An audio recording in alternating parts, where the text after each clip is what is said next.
It's not even controversial anymore. People know in Florida their freedoms are going to be respected. Miranda. Hey. Hey. Hey. How do you think your governor did last night? Average. I think about what I expected out of him, to be honest. I mean, sometimes these debates are like just reruns from the debates of previous presidential elections, people talking over each other and just trying to get their word count in during the debate. But I think that he didn't get involved too much in the bickering, which I appreciate. He said it, afterwards on Fox and Friends, he made a statement like that he's there to talk to people, like, even though it's a debate, he's there to talk to the American people, not to bicker back and forth on stage. So, he got into it a little bit, but I think he stayed out of that kind of the mud a little bit, which I can appreciate. Well, it can be good and bad because you're trying to, obviously jockey for attention. And in this case, they're all trying to jockey for second place because Trump's way ahead in the polls. But, people we were talking earlier, they went after Vivek and mostly left Ron DeSantis alone, which could mean that they find him irrelevant or they see him fading. I don't know. His people tried to spin it as there's nothing to go after him for. He's perfect. But I was like, that is debatable. Yeah. I mean, I was a little disappointed that Trump wasn't there. I understand that he's got a huge lead in the poll and all that, but I kind of always feel like if you're running for president, you should have to be at the debates. I don't know. Yeah, I mean, what are you going to do? So, and then, he's turning himself in today. The man's got a lot going on.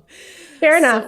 I'm sure I would probably skip the debate too. So Florida schools are not without controversy, as you know, I think generally for different reasons than our schools are dealing with controversy. And there's this story today that's all over local news in Florida about black students at one particular school being sort of like sectioned off for a chat about their underperformance.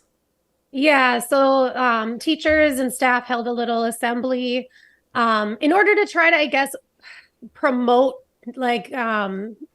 good grades and help kids understand that, like, incentivize like getting better grades, sure, basically, which can be a very innocent thing. And one teacher had made a statement saying like, you want to think outside the box, but then you forget why there's a box there or something like that. So basically what ended up happening is they pulled kids to the front of the assembly and gave them praise and gift cards and stuff for getting good grades and improving their grades, while a section of kids who had poor grades or like they have consecutively poor grades were left in the back. And those students happened to be Black students in that school. So it definitely, I think, in concept, probably sounded great, but then once you kind of like are standing there in the assembly, it probably didn't feel so great for a lot of those kids. Yeah, it's interesting because I think you're right. I think it's well-intentioned. Then you realize, oh, well, this group of kids that has bad grades happen to all be Black. And I'm sure that the intent of it wasn't, oh, racism, single out the Black kids. But how is it being covered by the media in Miami? Honestly, it's just being covered pretty factually, like just like this is what happened, because I think it's kind of, everybody kind of sees it as, obviously these teachers were just trying to do something to like promote, to be involved in kids getting good grades, and everybody loves to get praise and understand, and it can be a huge incentive for kids when you're younger, is to have, people you look up to praise you for the grades you get, and being recognized at such a young age. But, that always sucks no matter what kind of kid gets singled out in the back. Like they obviously need some, help with tutoring or whatever's happening. I don't know, but I don't know. If that had been a story in Seattle, people would be losing their jobs. The governor would be having press conferences. It would have been a whole different level. This next story is very depressing. I don't mean to laugh. It's just like, we have talked about Lolita, the whale that has been in captivity for some time in Miami, and all these efforts to free her back to the waters of Puget Sound, and she died.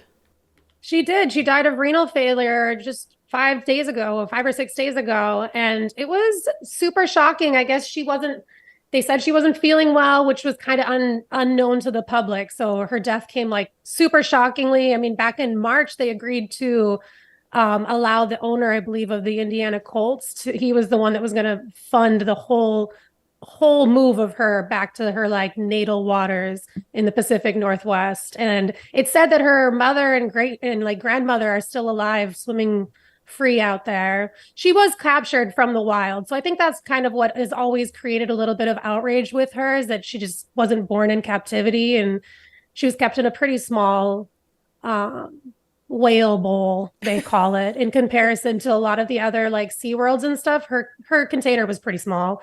And she does still have a living tank mate, a little dolphin that they are actively working to get her out of that tank and hopefully leave the Miami Seaquarium without any entertainment. Is there a chance that she didn't want to go back to the wild and she knew it was I mean, coming? I think so. I mean, she's a living creature and they're very smart. I mean, you think about like an old farm dog that when they know it's their day, they just wander off and go kind of like into the sunset on their own terms. And perhaps that's what she wanted. I don't know. It's a whale. We can't speak to the whale. Miranda's getting all deep with the whale thoughts, and she's like, I don't know, it's a whale. But, well, it's very sad. I believe that if things were changing drastically in her tank, like they're preparing her to be moved, that kind of stuff at a whale that age probably didn't help either. So. Well, and I do wonder after that long in captivity how she would have even have done in the wild, where she's got to go hunt for her, get her own food and all that stuff, and compete for resources.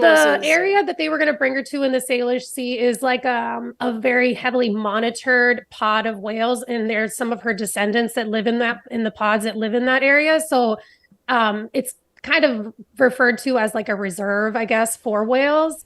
But there's been like a couple other whales that's been released into the wild. One of them lived for a few years, like 5 or 6 years before getting pneumonia and dying. But I don't know. I guess everybody, like, if you think about it, what you'd want to do, would you want to just stay in your bowl until it was time to go, or be free, like Free Willy? I'd want to be free. Well, that's I think a sad so too. story. All right, Miranda, we appreciate it. Yes, no problem. Have a good week. It's not even controversial anymore. People know in Florida their freedoms are going to be respected.